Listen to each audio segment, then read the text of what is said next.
الحمد للہ عدد خلقہ ورضا نفسہ وزنت عرشہ ومداد کلماتہ والصلاة والسلام علی صفوت رسلہ وخیر خلقہ محمد وآلہ وصحبہ اما بعد فاعوذ باللہ من الشیطان الرجیم بسم اللہ الرحمن الرحیم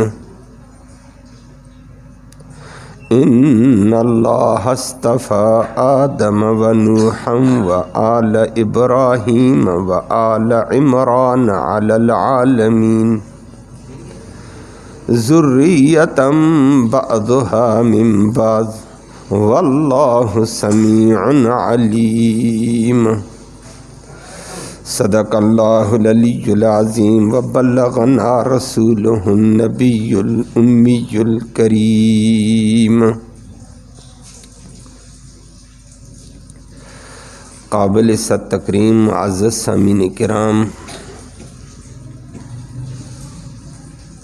آیت کریمہ میں اللہ رب العالمین نے عیسائیت کے عقیدے کی تردید کے لیے تمہید کے طور پر 4 بڑی شخصیات کا تذکرہ کر کے فرمایا کہ آنے والی انسانیت ساری انہی کی اولاد میں سے اولاد ہے۔ فرمایا کہ اللہ نے پھر ان کو چنا، آدم علیہ السلام کو اپنی نیابت کے لیے، خلافت کے لیے چنا، نوح علیہ السلام کا چناؤ ہوا، ابراہیم علیہ السلام کے خاندان کا چناؤ ہوا، عمران کے خاندان کا چناؤ کیا ہم نے۔ ساتھ فرما دیا ان میں سے بعضوں کی اولاد ہیں، تو یہ سارے بشر ہیں، تو سارے کے سارے بشر ہیں، نبی بھی، عیسیٰ بھی علیہم السلام۔ وہ آپ کے سامنے مختصر بات دوبارہ عرض کرتے ہیں، لفظی ترجمہ سماعت فرمائیں۔ فرمایا ان اللہ، بے شک اللہ رب العالمین نے اصطفیٰ چن لیا ہے آدم کو، ونوحا اور نوح علیہ السلام کو، وآل ابراہیم علیہ السلام کی آل کو، خاندان کو، وآل عمران رحمہ اللہ کے خاندان کو، علی العالمین جہان والوں کے اوپر۔ یہ چناؤ جہان والوں پر برتری کا ہے، لیکن آگے فرمائے ذریۃً اولاد ہے، بعضھا ان میں سے بعض، من بعض بعضوں کی، باقی اللہ کی طاقت، واللہ سمیع اللہ ہر بات کو سننے والا، علیم ہر چیز کو جاننے والا ہے اور کوئی بھی نہیں۔ سورۃ آل عمران ہے، ابتدا میں توحید میں کی اللہ کی صفات کا ذکر بھی آپ نے سنا، درمیان میں عیسائیوں کے کچھ عقیدے کی تردید بھی سماعت کی، پھر اسی کے ساتھ فرما دیا کہ اللہ سے محبت کرو کہ وہ تمہارا خالق، مالک، رازق، عزتوں ذلتوں کا مالک ہے۔ پھر اس کے بعد اگر محبت ہے تو اللہ کے ماننے والوں بندوں سے محبت کرو۔ اسی کے ساتھ فرما دیا پھر محبت کا محور ہے تو محمد الرسول اللہ صلی اللہ علیہ وسلم ہے۔ وہ کل آپ نے سنا تھا تفصیل سے کہ نبی کریم صلی اللہ سے محبت کرتے ہو تو نبی کریم صلی اللہ علیہ وسلم کی اتباع کرو، نبی کی اداؤں کو اپناؤ، محبوب کی اداؤں کو اپنا لو گے، اللہ تمہیں اپنا محبوب بنا لے گا۔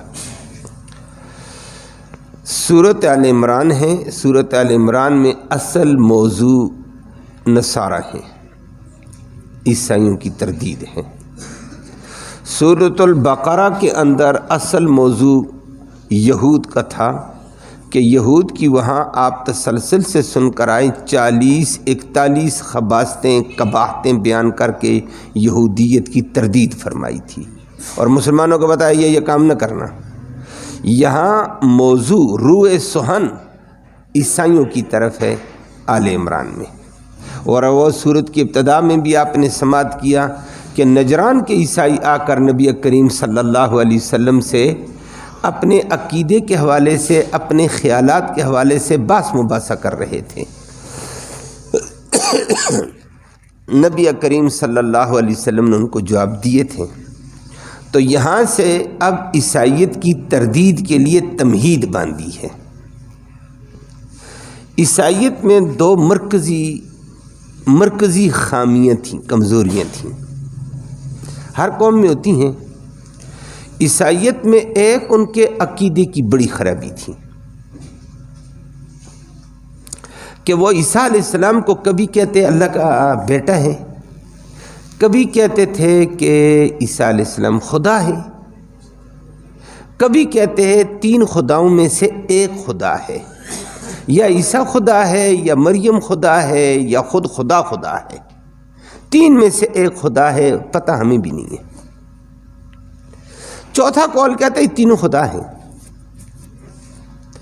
یہ ان کا ایک بد عقیدگی ان میں پائی جاتی تھی. تو عیسیٰ علیہ السلام کو بھی خدا، کبھی خدا کا بیٹا، اس کی ماں کو بھی خدا، کبھی کہتے 3 میں سے ایک خدا ہے. یہ ان کی بد عقیدگی پائی جاتی. پھر عیسیٰ علیہ السلام کو وہ پوجتے بھی تھے، پکارتے بھی تھے. ادھر کہتے تھے کہ عیسیٰ علیہ السلام ہمارے گناہوں کے کفارے میں سولی چڑھ گئے، اب ہم بخشائے ہیں. عجیب محمد سا تھا. ایک یہ عقیدے کی خرابی. آج اللہ نے ان چند باتوں کا جو آپ کے سامنے ترجمہ ہوا ذکر کیا، اسی تمہید کے طور پر رد فرمایا، وہ آپ کے سامنے آتا ہے. دوسرا ان میں بڑی بربادی یہ تھی، قوموں میں زوال کی بنیادی چیز یہ ہے، آگے بے شمار پھر کمزوریاں ہوتی ہیں جس سے قوم زوال پذیر ہوتی ہے، ذلت و رسوائی میں جاتی ہے. ایک بدعقیدگی یہ انسان کو تباہ کر دیتی ہے، انسان کے اعمال تباہ ہو جاتے ہیں، اخلاق تباہ ہو جاتے ہیں، انسان کی اقدار تباہ ہو جاتی ہیں. بدعقیدگی کی وجہ سے یہ بندہ بندوں کے آگے جھکا ہوا نظر آتا ہے، بتوں کے آگے جھکا ہوا نظر آتا ہے، مورتوں کے آگے روتا ہوا نظر آتا ہے. اتنی بڑی تباہی ہے. نمبر 2، دوسری خرابی ان میں بھی تھی اور قوموں میں پائی جاتی، سیاسی خرابی، سیاست کی. اس وقت دنیا میں 2 بڑی طاقتیں تھیں. ایک ایرانی سلطنت تھی، فارس. اس ایران سپر پاور کے طور پر، فارس سپر پاور کے طور پر پوری دنیا میں چلتا تھا.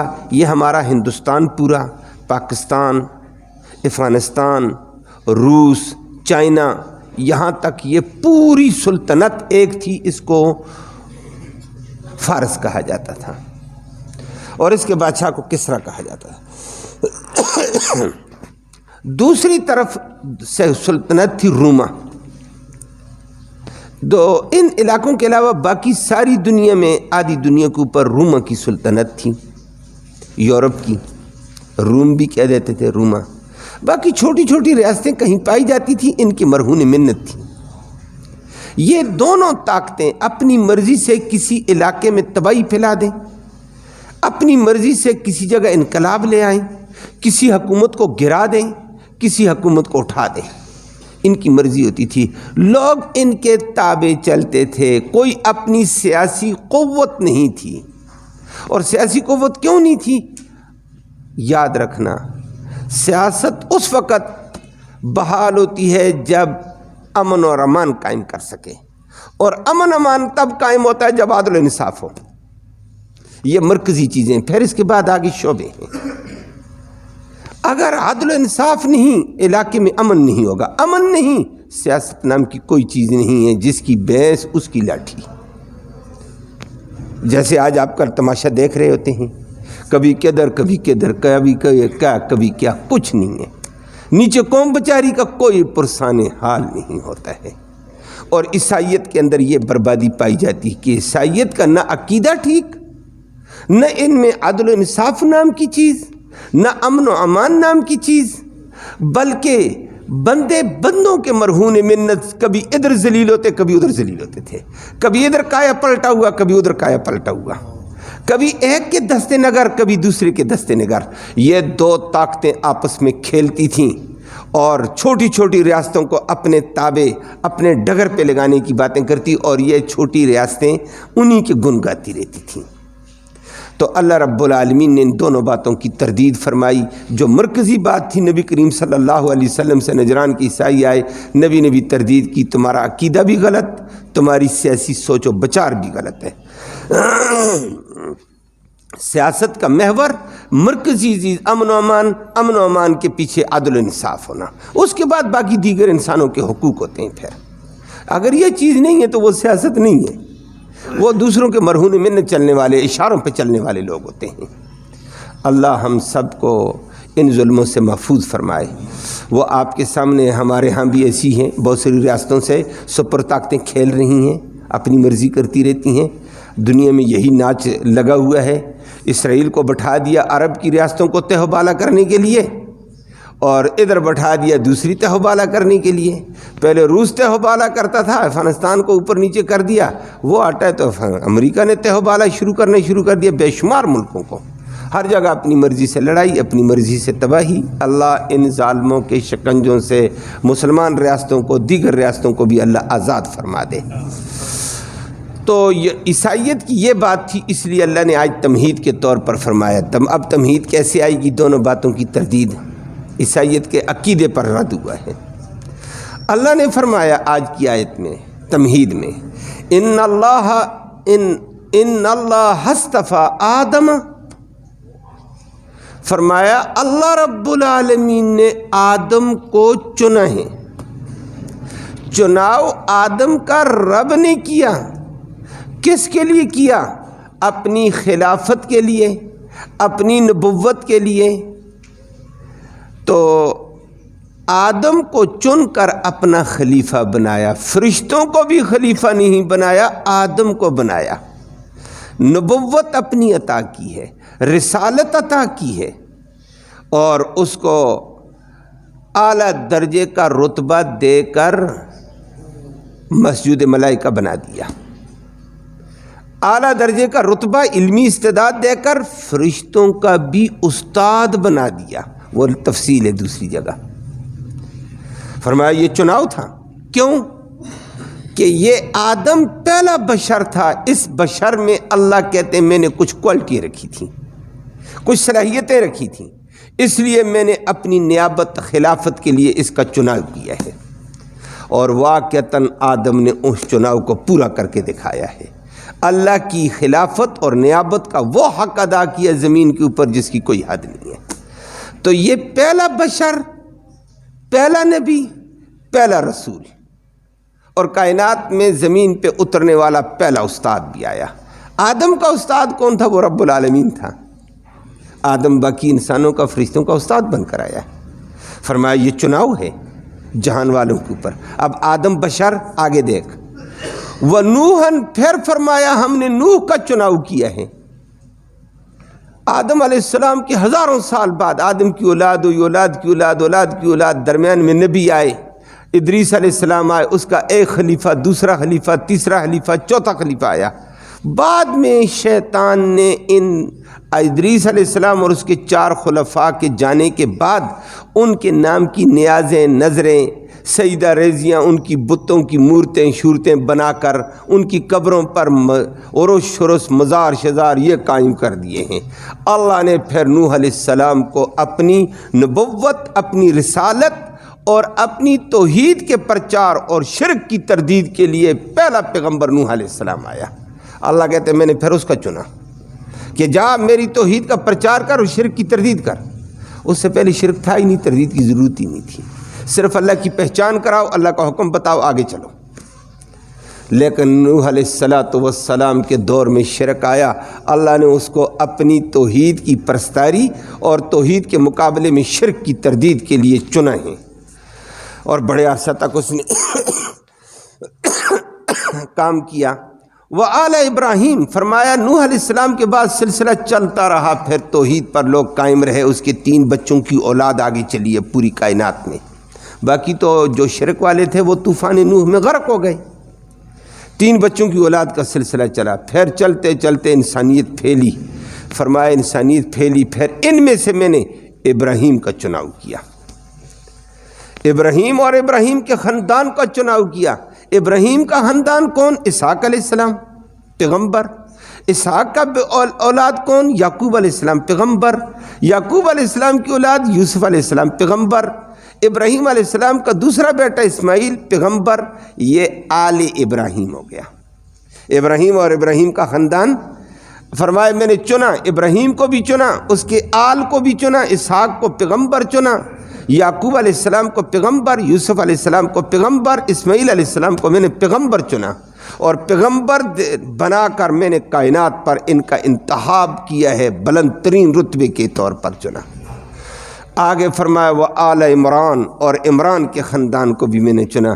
عمران خود نبی نہیں تھا، عالم تھا، بزرگ تھا، اور مسجد بیت المقدس کا امام تھا، بلند مقام تھا، لیکن عمران کے اندر فرمایا میں نے اس کو بھی چنا علم کے لیے، اس کا بھی چناؤ کیا اپنی توحید کے بیان کے لیے، اس کا بھی چناؤ کیا امامت بیت المقدس کے لیے، میرا چناؤ، یہ میرا انتخاب تھا۔ اور پھر صرف عمران کا چناؤ نہیں، اعلیٰ عمران کہ عمران کی بیوی کو بھی میں نے عبادت ریاضت کے لیے چنا۔ عمران کی بیوی بھی بلند، عمران کی بیٹی مریم کا بھی میں نے چناؤ کیا، اور کمال قسم کی عبادت ریاضت کے لیے اعلیٰ درجے کی خاتون۔ پھر عمران کی اولاد میں سے عمران کا نواسہ، عمران کا حضرت عیسیٰ علیہ السلام کو میں نے چنا، تو پورے خاندان چن لیا ہے۔ اگرچہ عمران پیغمبر نہیں، لیکن علم کے لیے، ریاضت کے لیے، عبادت کے لیے، درس و تدریس کے لیے میرا چناؤ تھا۔ ان کی بیوی کا چناؤ تھا، ان کی بیٹی کا چناؤ ہے، آگے نواسے کا چناؤ ہوا، اور بے عجیب قسم کا چناؤ، بغیر باپ کے میں نے اس کو چنا ہے، صرف ماں سے پیدا کر کے دکھایا، اور پھر اس کو نبوت دی ہے، رسالت کے لیے چنا، کتاب کے لیے چنا، اپنی عظیم کتاب انجیل اس کو مرحمت فرمائی۔ یہ میرا چناؤ تھا، اور یہ چناؤ 4 خاندانوں کا ذکر کر کے فرمایا یہ تمام جہان پر ان کو میں نے موقع کی مناسبت سے برتری دی، یہ میرا چناؤ ہے۔ لیکن ساتھ فرمایا ذریۃً بعضھا من بعض، یہ بعضوں کی اولاد ہیں، یہ سارے انسان پھیلے ہوئے انہی کی اولاد ہیں۔ توجہ پھر، اور یہ کون ہے؟ آدم بشر، آدم کی اولاد پھر بشر ہوگی۔ ابراہیم بشر، آدم کی اولاد میں سے، ابراہیم علیہ السلام کی اولاد یوسف، یعقوب، اسحاق، اسماعیل علیہ السلام، یہ بشر، اور نوح علیہ السلام بشر، عمران مسجد بیت المقدس کا امام بشر، امام صاحب کی آل اولاد جب بشر ہیں یہ سارے ایک دوسرے کی اولاد، تو عیسیٰ تو بشر ہے، خدا کا بیٹا نہیں ہے۔ بات سمجھ آئیے؟ میں نے کہا عقیدے کے اوپر بات تھی، عیسیٰ تو پھر بشر ہوا ہے، یہ تو سارے اولاد ہیں، ذریۃً بعضھا من بعض، بعضوں کی اولاد ہے، تو اولاد بشر کی اولاد بشر ہوتی ہے۔ بشر کی اولاد خدا کا بیٹا کیسے بن گئی؟ خدا کیسے بن گئی؟ مریم کو خدا کیسے کہتے ہو؟ مریم اسی آدم کی اولاد میں سے ہے، اسی عمران کی اولاد میں سے ہے۔ عمران بشر تو عمران کی بیوی بشر، عمران کی بیٹی مریم بشر، مریم کا بیٹا بھی عیسیٰ علیہ السلام بشر ہے۔ تو خدا کے بندو یہ کہاں چلے گئے کہ عیسیٰ علیہ السلام ابن اللہ ہے، اللہ کا بیٹا ہے، یا یہ خدا ہے، یا مریم اور مریم کی ماں اور عیسیٰ تینوں خدا ہیں؟ یہ 3 خدا کیسے ہیں؟ ان کا بڑا سرخیل عمران کی یہ تعلق والے خاندان والے اس کے گھر والے ہیں۔ تو عمران تو خدا نہیں تھا، خدا کی پوجا کرنے والا تھا، خدا کی عبادت ریاضت کرنے والا تھا، خدا کی طرف لوگوں کو بلانے والا تھا اور خدا کی عبادت کے لیے امام بننے والا تھا۔ تو اس کا خاندان بھی اللہ کی عبادت ریاضت والا ہے، خدا نہیں ہے۔ یہ ان کے عقیدے پر رد کر کے بتا دیا ہے کہ یہ تم نے کہاں سے نکالا ہے۔ تو فرمایا خدا کون ہے؟ فرمایا خدا وہ ہوتا ہے جو ہر وقت، ہر جگہ، ہر ایک کی، ہر زبان میں ہر وقت سننے والا ہو، وہ ایک ذات اللہ کی ہے۔ یہ تو بشر اللہ نے چنے تھے، نبوت کے لیے چنے، خلافت کے لیے چنے، رسالت کے لیے چنے، ولایت کے لیے چنے، امامت کے لیے چنے، بہت رتبوں کے لیے ان کو چنا، لیکن یہ ہر جگہ نہیں ہوتے تھے۔ ایک جگہ ہے تو دوسری جگہ نہیں تھے، ادھر ہیں تو ادھر کی سنی، ادھر والوں کی نہ سن سکے۔ اور خدا وہ ہوتا ہے، الہ وہ ہوتا ہے جو ہر ایک کی سنے، ہر فریادی کی سنے، ہر مجبور کی سنے، ہر بیمار کی سنے۔ اور وہ ذات واللہ سمیع، ہر جگہ سننے والا، ہر ایک کی سننے والا، ہر وقت سننے والا، وہ صرف اللہ ہے۔ اللہ خدا ہے۔ پھر فرمایا اللہ کو پکارو۔ پھر عیسیٰ علیہ السلام کو کیوں پکارتے ہو؟ عیسیٰ علیہ السلام کی عبادت کیسے کرتے ہو؟ مریم کی عبادت کیسے کرتے ہو؟ مریم اور عیسیٰ جس کی عبادت کرتے پھر اس کی عبادت کرو۔ اور آگے پھر یہ تو تمہید ہے نا، اب آگے تفصیلی آیت اگلی نشست میں آنے والی ہے۔ فرمایا علیم، جو ہر ایک کی جانتا ہے، دل کی جانتا ہے، کس کے دل میں کیا حاجت ہے، کس کے دل میں کیا آہ ہے، کس کے دل میں کیا فریاد ہے، ہر ایک کی جاننے والا جو ہوگا الہ وہ ہوتا ہے، خدا وہ ہوتا ہے۔ وہ کون ہے؟ اللہ۔ واللہ سمیع، اللہ سننے والا ہر ایک کی، علیم ہر ایک کی جاننے والا الہ وہ ہو سکتا ہے۔ عیسیٰ علیہ السلام الہ نہیں ہے، عیسیٰ علیہ السلام خدا نہیں ہے، خدا کا بیٹا بھی نہیں ہے۔ اللہ کی طاقت ہے، فرمایا اللہ ہی سب کچھ ہے۔ اللہ نے اس کی تردید کی ہے کہ نہ عیسیٰ علیہ السلام بشر ہے، بشر کی اولاد ہے۔ اور پھر آگے ان کا یہ تمہید کے بعد عیسیٰ کے خاندان کا تذکرہ، عیسیٰ علیہ السلام کی نانی کا تذکرہ، عیسیٰ علیہ السلام کی ماں کا تذکرہ، عیسیٰ علیہ السلام کا تذکرہ کر کے سارا بتایا جائے گا کہ عیسیٰ علیہ السلام تو کو دیکھو یہ کرتا کیا، تم کیا کر رہے ہو، تم نے کس کو اپنا لیا ہے۔ اللہ ہم سب کو ان سچے لوگوں کا سچا پیروکار اور ان کے طرز پر چلنے والا اپنا بندہ بنا دے۔ اللہم صلی وسلم